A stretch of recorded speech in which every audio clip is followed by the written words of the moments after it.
Hola, hola manitas, bienvenidas a mi canal, me da mucho gusto que me estén acompañando en este nuevo video. Si eres nueva visitando mi canal, te invito a que te suscribas y actives la campanita para que cuando suba nuevo tutorial tú seas uno de los primeros en verlos. Vamos a estar subiendo tutoriales de los diseños que les voy a estar haciendo a mis clientas dependiendo los que ellas elijan en los días de la semana. En esta ocasión, mi clienta eligió un diseño ojo de gato. Déjenme decirles que es uno de los diseños más rápidos y sencillos y la ventaja es que sus uñitas estaban cortas, entonces no me hice mucho tiempo para poder hacerlas. Traté de ponerle zoom para que se pueda ver cómo estoy trabajando la uña. Manitas, ténganme un poquito de paciencia, no se crean, me está costando trabajo del acomodar el teléfono para poder grabar bien el proceso, pero sé que poco a poco voy a estar mejorando.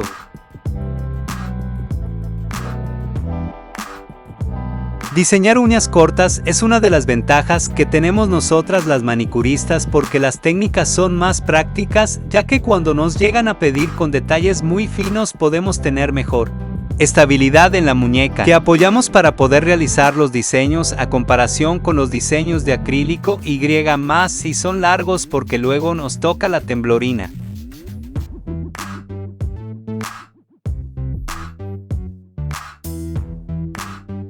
En la parte de arriba del lado derecho te voy a dejar los diseños de uñas con acrílico que he realizado. Recuerda que al final de este video te voy a dejar mis redes sociales y también en la descripción del video para que puedas seguirme y darles un vistazo a los diseños que he realizado.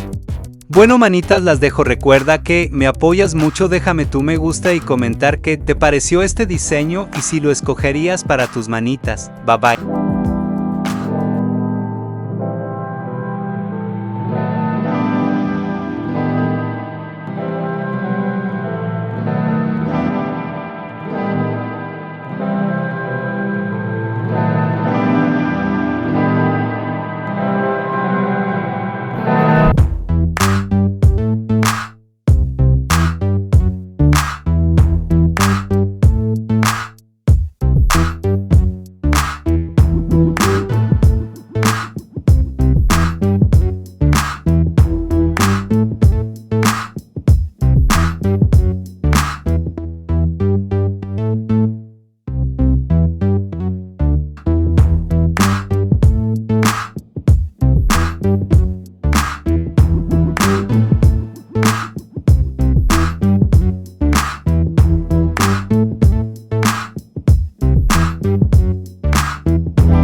fingers.